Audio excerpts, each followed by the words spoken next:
Amen. Isang pinagpalang umaga po sa bawat isa sa atin. At sa umagang ito, inaanyayahan ko ang lahat na tumayo at sama-sama tayong muli magpuri sa ating Diyos sa buhay. Pero bago po tayo umawit sa Panginoon, pakitingnan po muna yung katabi natin. Yan po ba yung kapatid na katabi mo last week? Kapag iba na yung katabi mo at bago, praise the Lord. At sa umaga pong ito, sabi mo sa katabi mo, kapatid, nagagalak akong muling makasama ka sa pagpupuri sa ating Panginoon. So, sama-sama tayong umawit, pumalakpak at magpuri sa ating Diyos sa buhay sa umagang ito. Hallelujah! Let's praise the Lord!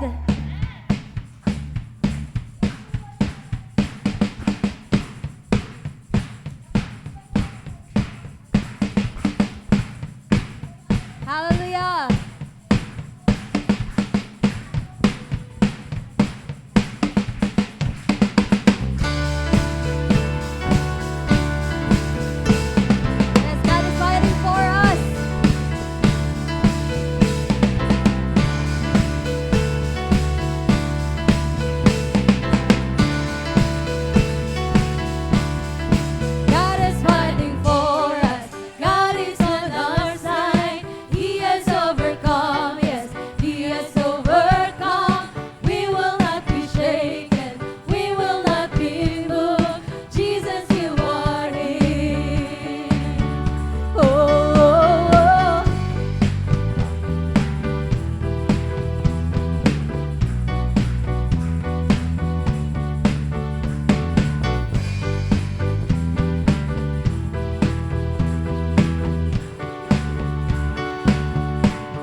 Shout it out.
salvation. Thank you for your power, O Lord. Jesus. I pray into the atmosphere. Spirit of God, you're here. You have all authority. I pray over my heart and mind. I am healed by your stripes. Your blood declares that in the mighty name of Jesus. In the mighty name of Jesus, I pray, calling on the power of heaven. I proclaim every weapon formed against me must break in the mighty name of Jesus. Hallelujah. I draw a permanent boundary line. The enemy has no right to come near my family. No scheme could ever undo God's plans. No matter the circumstance, the cross has sealed my destiny. In the mighty name of Jesus, I pray, calling on the power of heaven. I proclaim every weapon formed against me must break in the mighty name of Jesus. In the mighty name of Jesus, I know all the power and fear and darkness must go. Is every key to every victory. I hope in the mighty name of Jesus.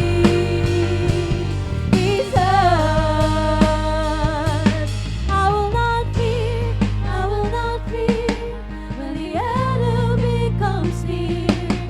On the doorframe of my life is the blood of Jesus Christ. I will not fear, I will not fear.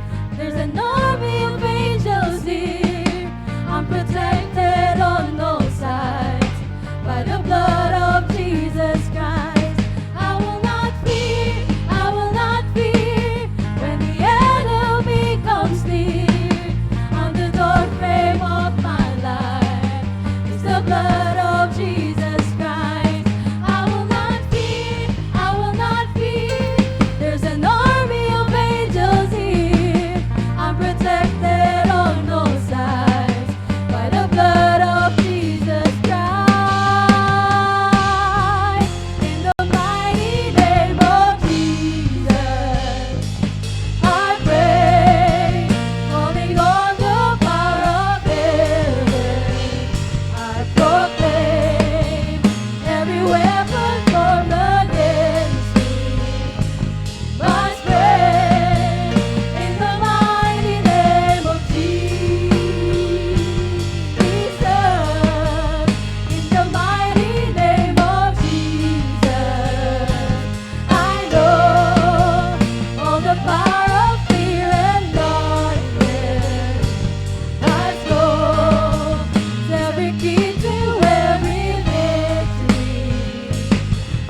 glory in your name, Jesus.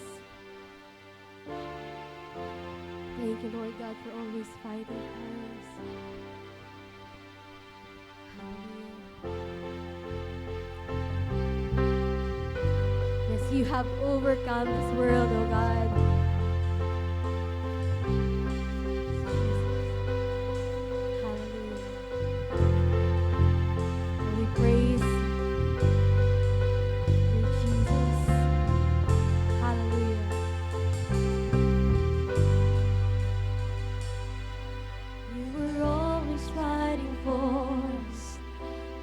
Angels all around. My delight is found in knowing, for you wear the victor's crown. You're my help and my defender. You're my savior and my friend. By your grace I live and breathe to worship you.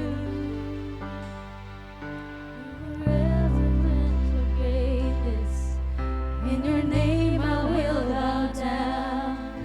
In your presence fear is silent, for you wear the victor's crown.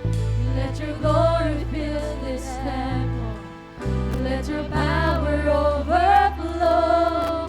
By your grace I live and breathe to worship. Hallelujah.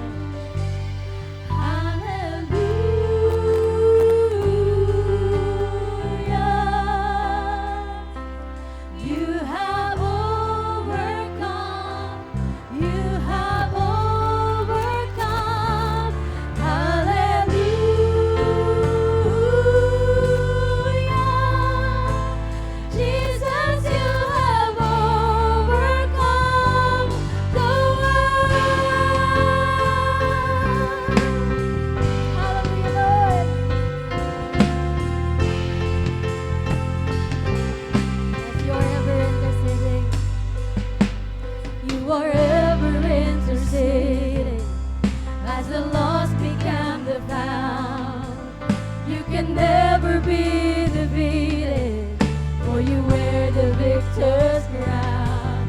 You are Jesus the Messiah. You're the hope of all the world. By your grace I live and breathe to worship you.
But the grave could not contain you, for you wear the victor's crown.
Jesus, the name who is above all names. You are all powerful.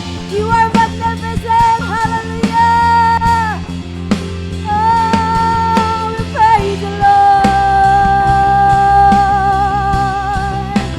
Oh, yours all the victory, all the power, all the praises.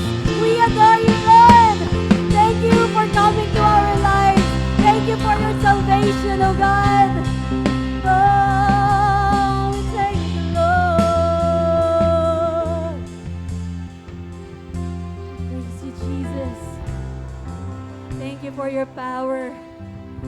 Dahil lahat ng anumang gawa ng kaaway, lahat ng anumang plano at gawa ng kaaway, Lord, napagtagumpayan mo na ito sa aming buhay. And we thank you so much, Lord, for your power sa aming buhay. You have overcome everything in Jesus' name, in the mighty name of our Savior, Jesus Christ. We praise you and we praise the Lord. To you alone, all the glory, honor, power, and praise. Amen and amen.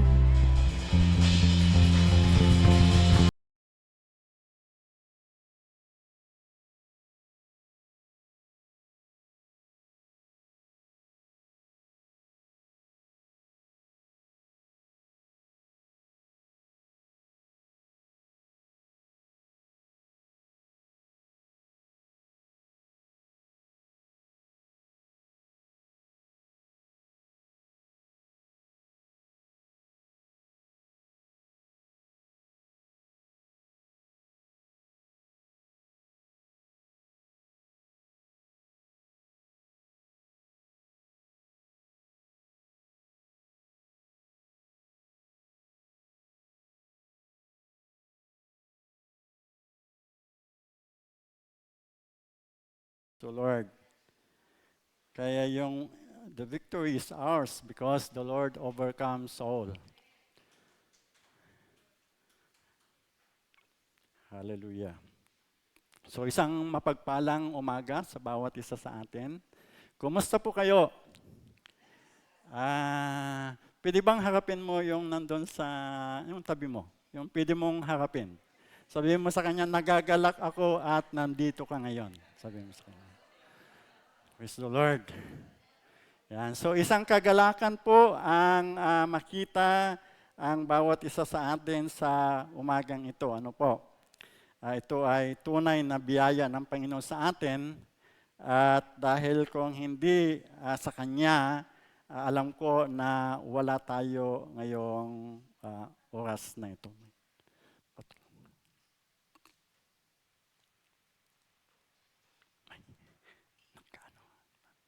Hindi siya man.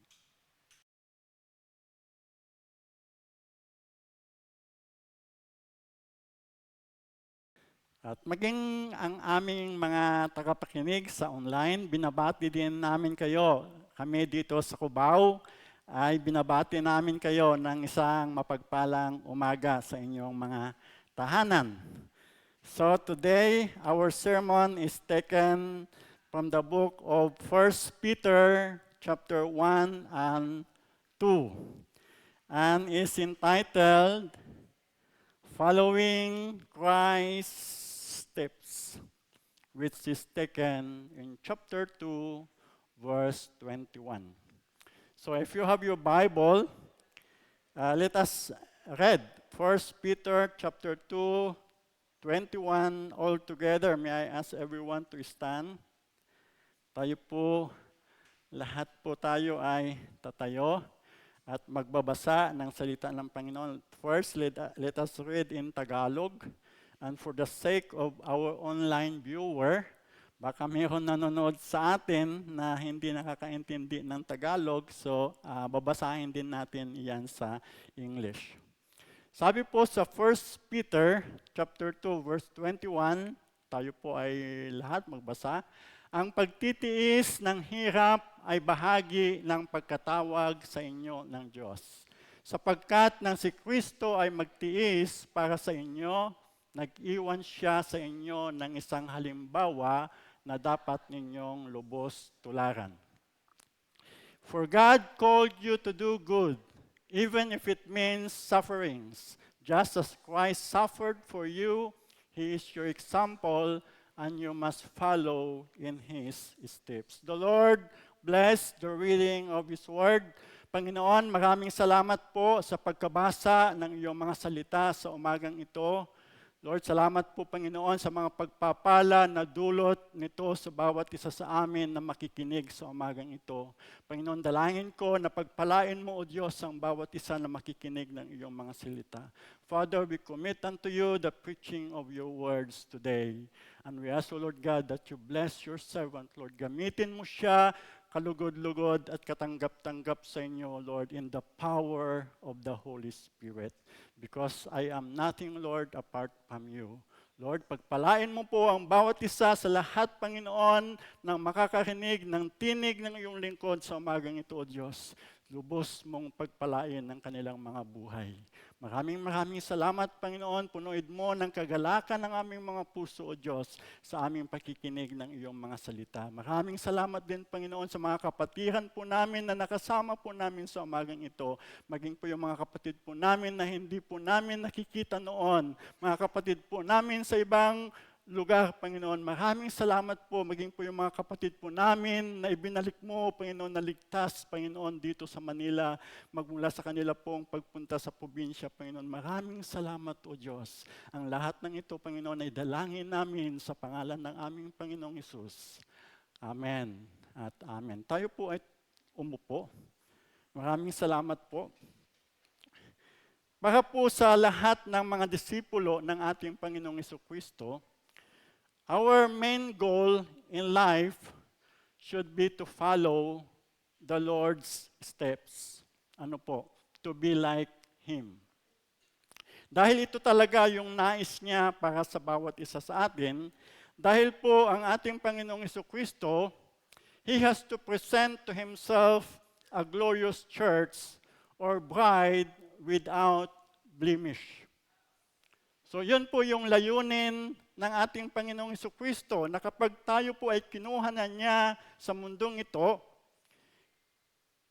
He will present to Himself a glorious church or a bride without blemish.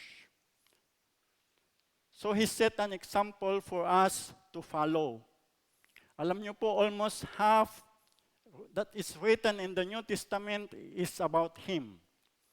Kung babasahin po natin ang New Testament, kalahati po niyan ay nasulat patungkol sa Kanya.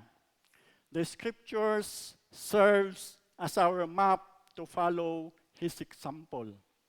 So no one can follow His example without in his possession the Word of God. Kung wala kang Bible, you cannot follow Christ. Kung wala kang personal na Bible, mahirap mong sundin ang ipinag-uutos ng ating Panginoong Jesucristo.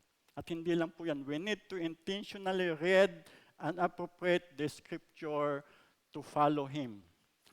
Ginamit ko po yung intentional at saka yung appropriate na sa Tagalog, ang ibig sabihin nito ay sinasadya o nararapat. Ano po? Dahil sa ating pagbabasa ng salita ng Panginoon, kailangan sadyain mo siya. Kailangan nararapat mo siyang basahin. Ano po? Hindi lamang po basahin para magkaroon ka ng informasyon. We need to spend time meditating what it means, kung ano ang ibig sabihin ng salita ng Panginoon at kung ano ang sinasabi nito sa atin. But the starting point is to read the life of Christ that is written in the four Gospels. Ano po yung four Gospel? Matthew, Mark, Luke, and John. So if you do not have a personal Bible, sino po dito yung may personal na Bible? If you do not have your personal Bible, buy one. And start reading. Mark those important details of the Lord's way of life. Ano po? Kung tayo ay talagang tunay na tagasunod ng ating Panginoong Jesucristo, meron dapat tayong Biblia kung saan nakasulat yung buhay ng ating Panginoong Jesucristo. And then mark those important details of the Lord's way of life and what He has what He has done at kung ano yung kanyang mga ginawa. Kasi yan po yung magbibigay sa atin ng tunay na kapangyarihan para magawa natin kung ano yung nais ng Panginoon sa atin. Before we came to Christ, bago po tayo kinatagpo ng ating Panginoong Jesucristo, we are living an empty way of life. Lahat po tayo, yung buhay po natin ay walang saysay, meaning our life is of no value. It is worthless. Why? Because we are disconnected to the author of life, who gives real meaning to life. Kaya ganito yung explanation ni Isaiah. Sabi niya, we all like sheep have gone astray. Each of us has turned to its own way. And the Lord has laid on Him the iniquity of us all. Dahil sa ginawa ng ating Panginoong Jesucristo sa Kalbaryo, ang buhay mo at ang buhay ko ay meron ng kabuluhan. Amen! Palakpakan natin ang Panginoon. But living in this broken world where wickedness continue to persist or increase, it's really hard. It's really difficult to follow in the steps of our Lord Jesus Christ. Yun yung challenge po natin. Why? Because we are living in this broken world. And we are living in this body of sin. We are still living in this corruptible body.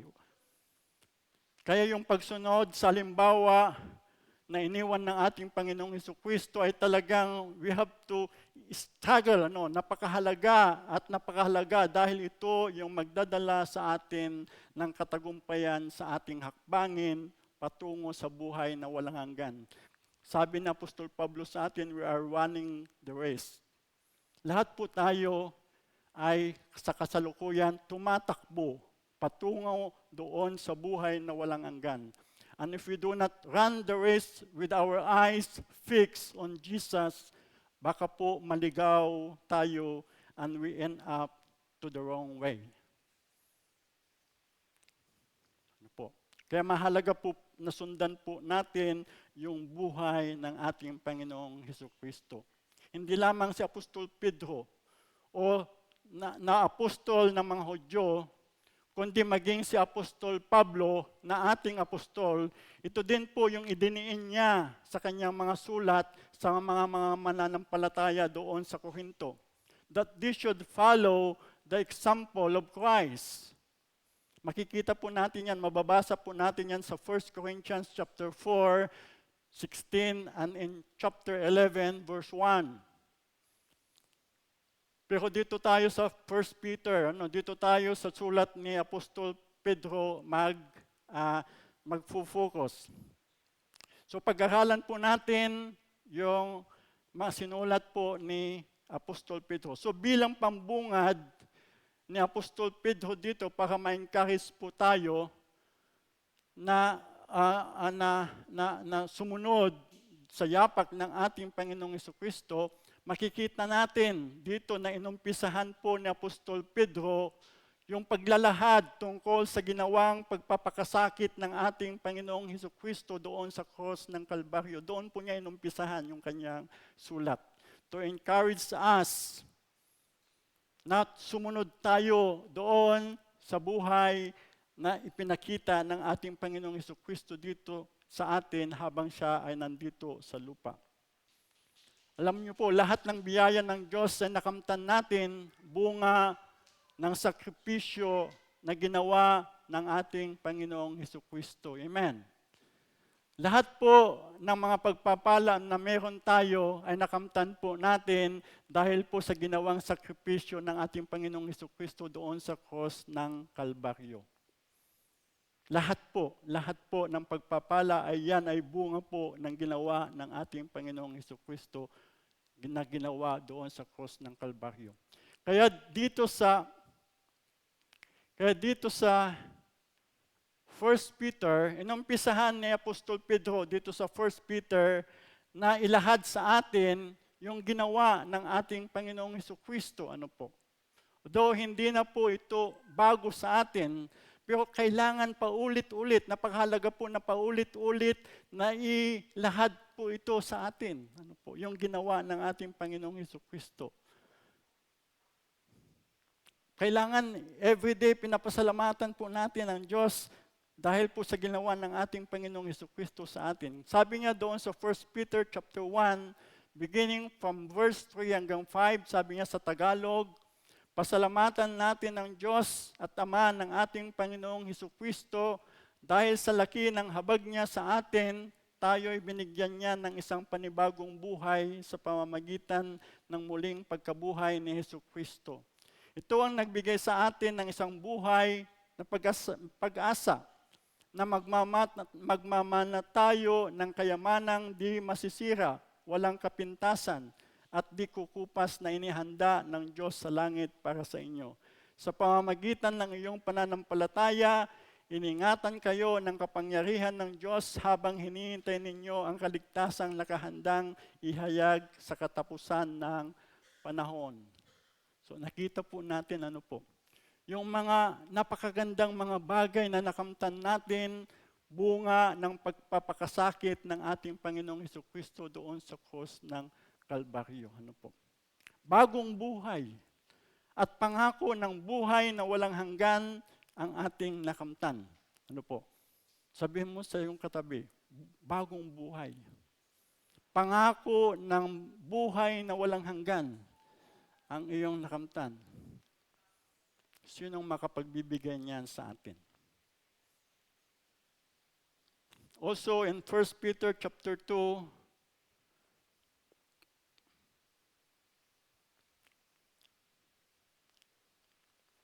sa Tagalog na lang po ako magbabasa.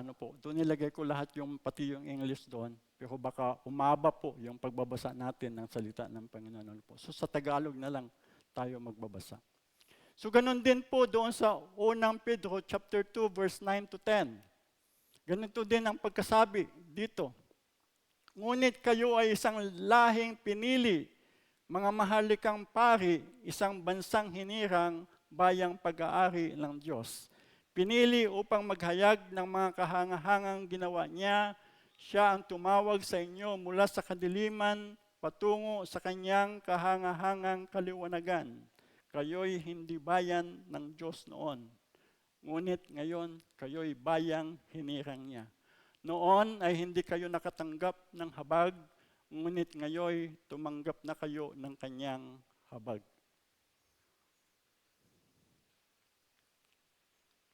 What a blessing, ba? Dito, binabanggit ni Apostol Pedro na nagkaroon tayo ng karapatan na humarap at mag-alay ng papuri sa presensya ng makapangyarihan at banal na Diyos. Yung makapagpuri lang tayo, yung makapanatili lang tayo doon sa presensya ng makapangyarihan at banal na Diyos, hindi maarok, hindi natin kayang haarokin yung kabutihan ng Diyos sa atin. So yun yung mga dahilan, inumpisahan ni Apostol Pedro, yung kanyang encouragement sa kanila sa paglalahad doon sa ginawa ng ating Panginoong Hesukristo. Hindi ko lang alam kung hindi tayo mamomotivate. Doon pa lang sa inilahad ni Apostol Pedro sa atin na ginawa ng ating Panginoong Hesukristo, na bunga ng ginawa ng ating Panginoong Hesukristo sa atin, hindi ko lang alam kung hindi tayo luluhod sa harapan ng Diyos para magpasalamat sa Kanya. Sabi ni Apostol Pablo sa atin, sa lahat ng pagkakataon, kayo ay magpasalamat. It is more than enough para tayo ay magpasalamat araw-araw sa ating Diyos na buhay. And as we go through the rest of the verses of chapter 1 and chapter 2 of 1 Peter, dito makikita natin na inilahad ni Apostol Pedro yung mga halimbawa ng ating Panginoong Hesukristo na mismong kanya nakita na dapat nating sundan. Take note. Si Apostol Pedro po ay hindi lang po siya nagsasalita ng haka-haka. Si Apostol Pedro po, nasaksihan po niya yung halimbawa ng ating Panginoong Hesukristo. Nasaksihan po niya ito. Nakita po niya ito. Kaya mayroon po siyang karapatan na sabihin sa atin ang mga bagay na ating maririnig sa umagang ito. Una, ay makikita po natin doon po sa 1 Peter chapter 1, verse 13 to 16. Ano ang sabi po niya dyan sa 1 Peter chapter 1, verse 13 to 16? Kaya nga, ihanda ninyo ang inyong mga isipan para sa dapat ninyong gawin.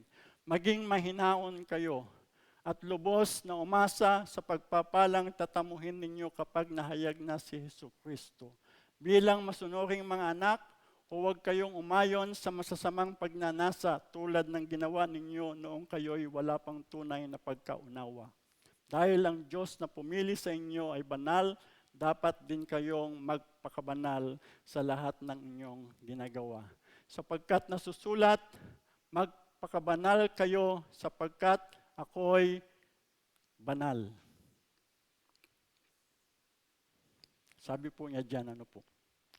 So, anong pag-uugali ng katulad ng ating Panginoong Hesukristo? Ano po? Makikita po natin dito, ano po? Na ang gustong sabihin po ni Apostol Pedro, gusto po niyang hikayatin tayo na mamuhay ng living a holy life. Buhay na may kabanalan. Living a holy life. Ano po? Sabi niya diyan, paano tayo makakapamuhay na banal? Meron po ako nakitang dalawang bagay na nais po ni Apostol Pedro na dapat po nating gawin. Maging mahinaon kayo. Sabi niya diyan, maging mahinaon kayo. Be sober. Be calm. Huwag mainitin ang ulo. One of the problem in our society today is road rage. Ano po? Nakikita natin na nagiging problema ngayon sa daan ay yung road rage. Hindi lamang sa mga nagmamaneho ng sasakyan, maging yung mga pasahero. Lives were lost, reputation is tainted, and even licenses revoked. Ano po? Makikita po natin yan. Just because mainitin yung ulo, hindi mahinaon, ano po. So gusto ni Apostol Pedro na kailangan maging mahinaon po tayo sa lahat ng pagkakataon. Alam niyo po, ang pagiging mahinaon ay binibigyan po tayo ng pagkakataon na makapag-isip ng mabuti at tama bago tayo umaksyon o magsalita. Di po ba? Kapag mahinaon ka, di po ba? Nakakaroon ka ng pagkakataon na magpag-isip ng mabuti at tama bago tayo umaksyon o magsalita.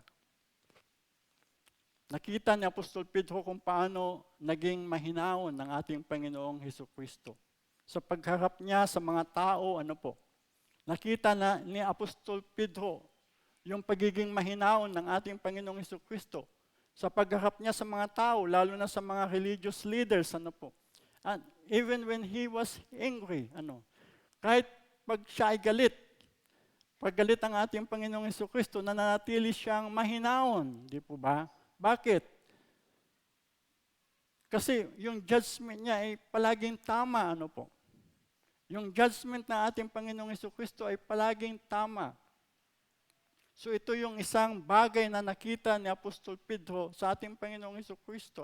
Maging yung kanyang pakikipagtungo sa kanyang mga 12 disciples, including Peter. He is sober. He's calm. Why? Because, sabi ko kanina, yung judgment po niya is palaging tama. Kaya nga wala silang makitang dahilan upang siya ay arestuin o patayin ng ating Panginoong Hesukristo. O iwanan ng kanyang mga disipulo. Ano po? Dahil po sa pagiging mahinaon ng ating Panginoong Hesukristo, ano po? Makikita po natin, wala silang makitang dahilan para arestuhin siya, patayin siya, o iwanan siya ng kanyang mga disipulo, maliban kay Judas na nagkanulo sa kanya. Kaya kapag mahinaon tayo, walang puwang ang pagkakamali at kasalanan. So napakahalaga po na tayo ay maging mahinaon kagaya ng ating Panginoong Hesukristo. Pangalawa na makikita po natin dyan is sabi po niya, huwag kayong umayon sa masasamang pagnanasa. Ano po? Huwag kayong umayon sa masasamang pagnanasa. In 1 Corinthians chapter 6 verse 9, ganito po ang ating mababasa. Sabi po niya dyan, hindi ba ninyo alam na ang mga makasalanan ay walang bahagi sa kaharian ng Diyos? Huwag ninyong dayain ang inyong sarili. Ang mga nakikiapid, sumasamba sa Diyosan, nangangalunya, nakikipagtalik sa kapwa lalaki o kapwa babae, magnanakaw, sakim, naglalasing, nanlalait ng kapwa o nandaraya ay walang bahagi sa kaharian ng Diyos. While the Bible contains no specific verse that our Lord Jesus Christ was romantically involved, ano po, wala akong makita sa scripture na verse. Sinearch ko, baka magkamali ako, na nagsasabi na ang ating Panginoong Hesukristo was romantically involved. Yung nagkaroon ba siya ng pagkakataon ba na nanligaw siya, normal din naman yan, di ba? Bilang isang tao, kagaya natin, di ba? Nanliligaw din tayo, O nagkaroon siya ng relasyon, po. Because He is human. Ang ating Panginoong Hesukristo ay tao na katulad po natin. So posible, posible na He is romantically involved. Pero wala sa scriptures kang makita na nagsasabi na siya ay involved in a romantic relationship. Because Hebrew states sa chapter 4 verse 15, makikita po natin, sabi niya doon, this high priest referring to our Lord Jesus Christ, understand our weaknesses, for He faced all the same testings we do, yet He did not sin. So ibig sabihin, posible yung sinasabi ko, na mayroong temptasyon na pwede siyang makipagrelasyon o manligaw, kagaya ni GM, di ba? Di ba? Sana all, Lahat naman, sino dito ang hindi nanligaw? Sino dito ang hindi nagpaligaw? We are all romantically involved.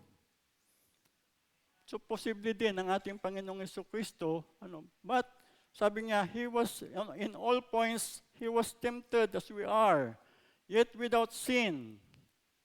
So nanatili po ang ating Panginoong Hesukristo po ay nanatili pong banal sa harapan ng Ama. Nanatili po siyang banal.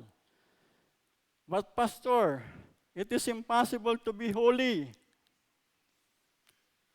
Hindi naman tayo katulad ng ating Panginoong Hesukristo na bago siya nagkatawang tao, siya ay Diyos.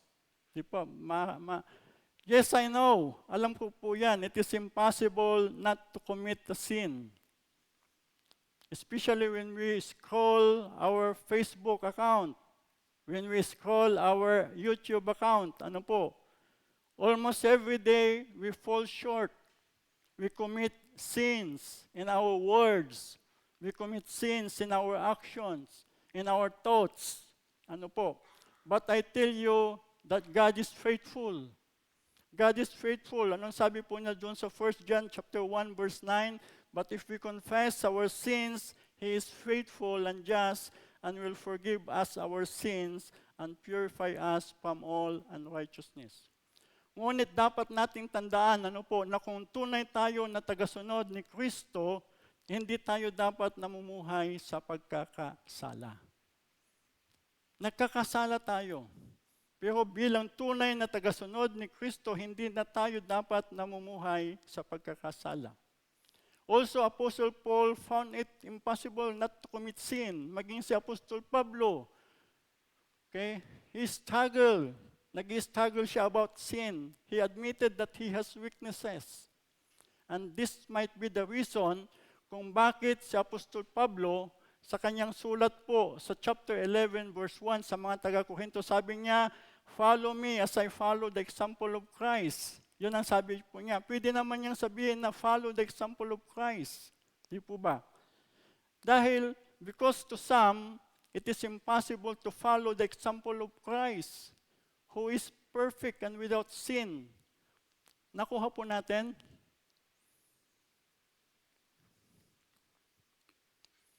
Kaya, parang pinadaan ni Apostol Pablo sa kanyang sarili, sabi niya, "Follow me as I follow Christ," sabi niya. Di ba?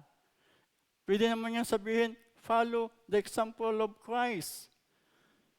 Kasi para sa mga iba kasi, mahirap kapag ang Panginoong Jesucristo ay Diyos eh. Parang sa iba, mahirap maging banal.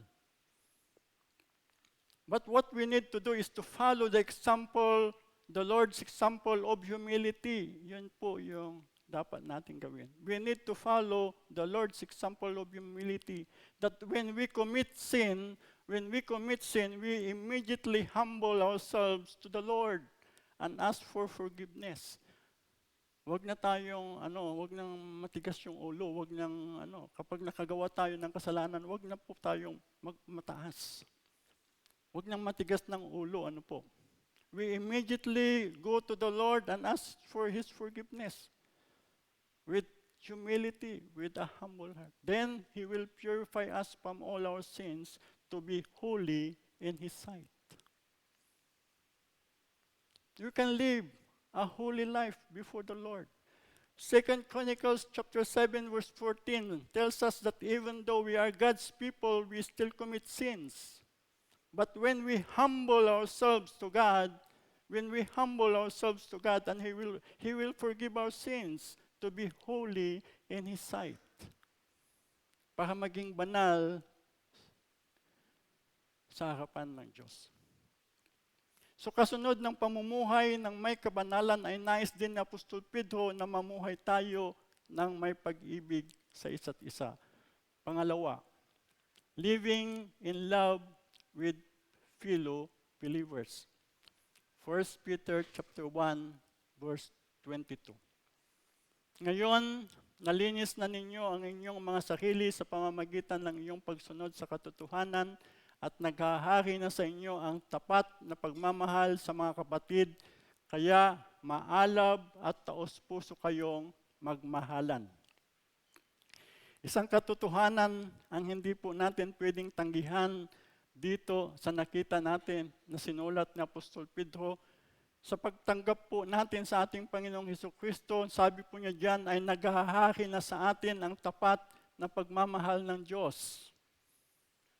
Nung tinanggap po natin ang ating Panginoong Hesukristo, yung tapat niyang pagmamahal ay naghahari na sa atin. Amen? Hindi yata. Amen. Yung tapat na pagmamahal ng Diyos sa atin ay naghahari na sa atin. Amen. So dahil po dyan, may utang tayo na dapat natin bayaran. Ang ibigin natin ng tapat ang ating kapwa mananampalataya. Amen. Ang ibigin po natin ng tapat ang kapwa natin mananampalataya. Yan yung utang po natin na kailangan po nating bayaran.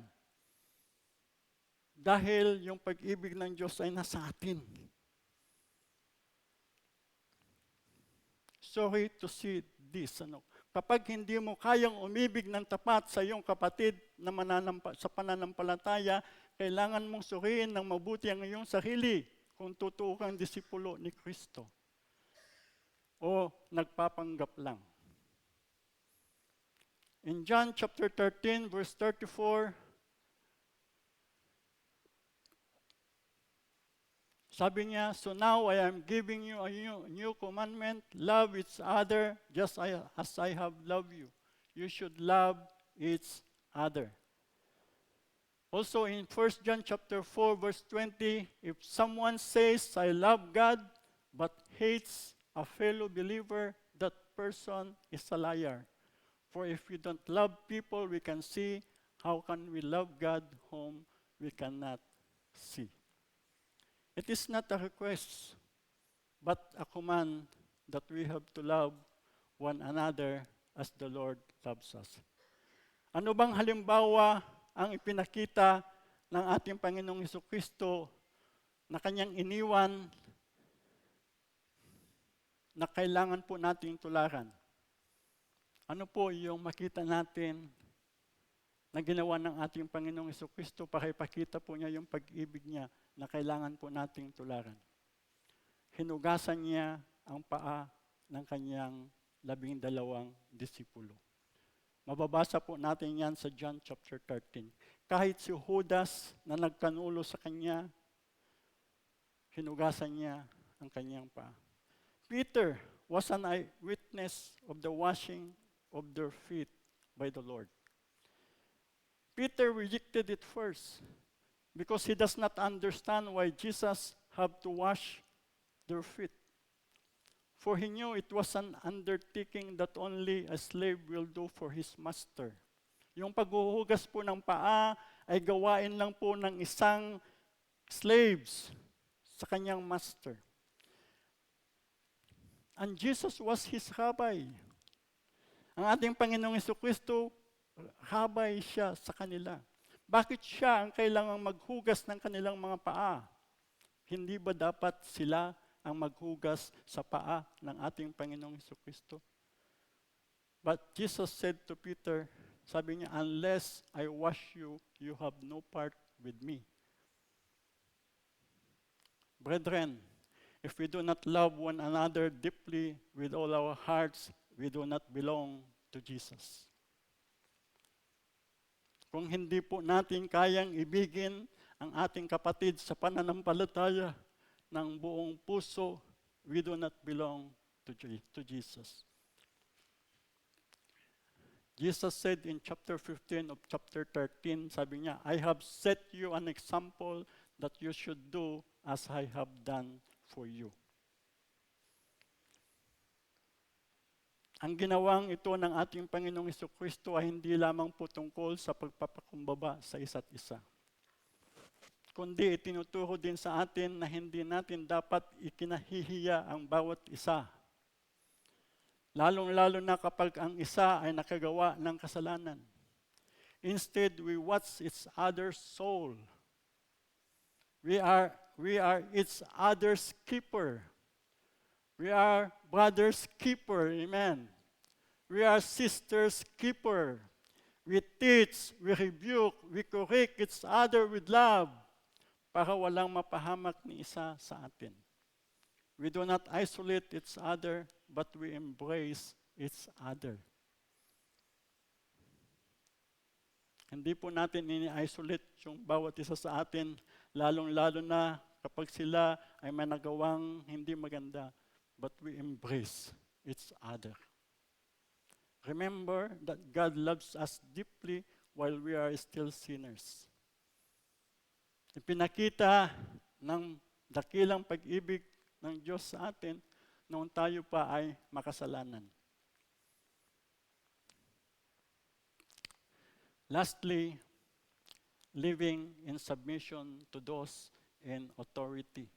In 2 Peter chapter 2, beginning from verse 13 hanggang 17, ganito po yung ating mababasa.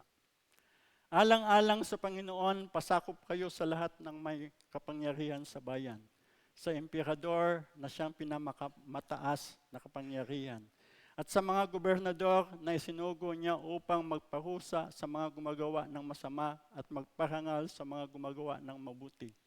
Nais ng Diyos na sa pamamagitan ng inyong wastong pamumuhay ay mapatigil ninyo ang mga hangal sa kanilang kamangmangan. Mamuhay kayong tulad ng mga taong malaya, subalit huwag ninyong gawing dahilan sa paggawa ng masama ang inyong kalayaan. Sa halip, mamuhay kayo bilang mga alipin ng Diyos. Igalang ninyo ang lahat ng tao at mahalin ang mga kapatid kay Kristo. Mamuhay kayo ng may takot sa Diyos. Igalang ninyo ang emperador. Anong halimbawa ang iniwan ng ating Panginoong Jesucristo na pagpapakita ng kanyang pagrespeto o pagpapasakop sa mga nasa otoridad o maging sa mga paganong Romano? He paid taxes to Caesar. Nagbayad siya ng kanyang tax kay Caesar. And at the same time, he instructed the people to pay also their taxes. Hindi niya hinikayat ang mga tao na dahil po sa mga maling ginagawa ng mga Romano sa kanila, huwag niyo nang ibigay yung mga taxes ninyo kasi pinapahirapan naman kayo. No. Jesus taught them to pay their taxes to Caesar.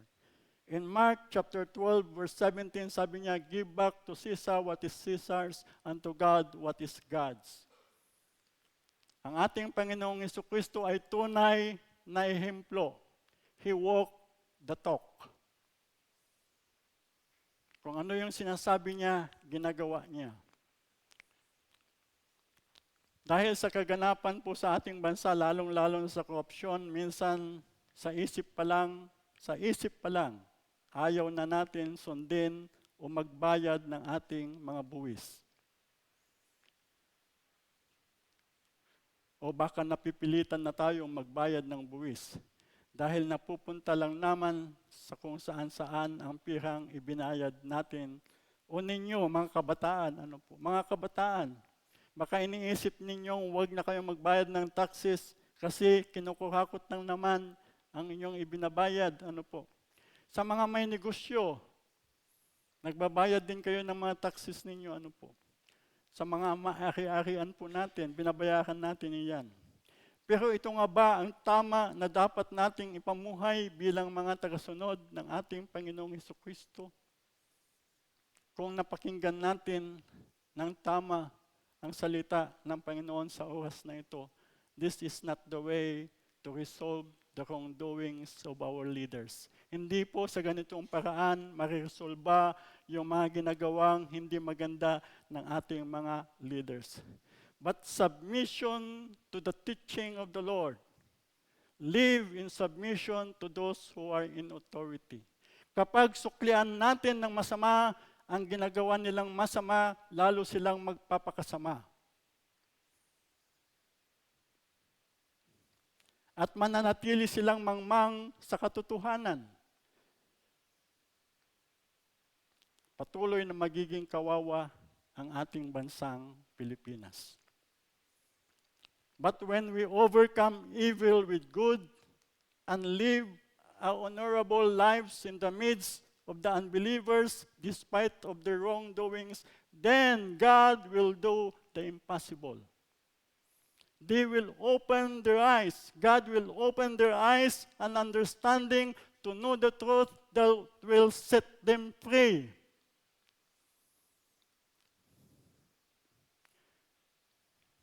Kaya ang sabi po niya doon sa verse 15, sabi niya, nais ng Diyos na sa pamamagitan ng inyong wastong pamumuhay ay mapatigil ninyo ang mga hangal sa kanilang kamangmangan. Kaya sabi ko kanina, kapag sinuklian po natin ng masama, yung ginagawa nilang masama, lalo silang magiging masama. Lalo silang magiging mangmang. At mananatili silang mangmang sa katotohanan. But when we overcome evil with good and live our honorable lives in the midst of the unbelievers, despite of their wrongdoings, bubuksan ng Panginoon yung kanilang isip, yung kanilang mata, yung kanilang puso, para makita yung grasya ng Diyos sa pamamagitan ng ating Panginoong Jesucristo. At tanggapin nila ang ating Panginoong Jesucristo bilang Panginoon at tagapagligtas. Amen. Yun po ang dapat po natin gawin. In conclusion, we must follow the steps of the Lord, because only a life that is aligned with Christ, a Christ-like way of life, has the power to convince a sinner to surrender his life to God. So napakahalaga po na ma-align po yung buhay po natin doon sa kalooban at doon sa buhay ng ating Panginoong Hesukristo. Kasi yan yung titignan ng mundo sa atin eh. Amen. Yan ang titignan ng mundo sa atin.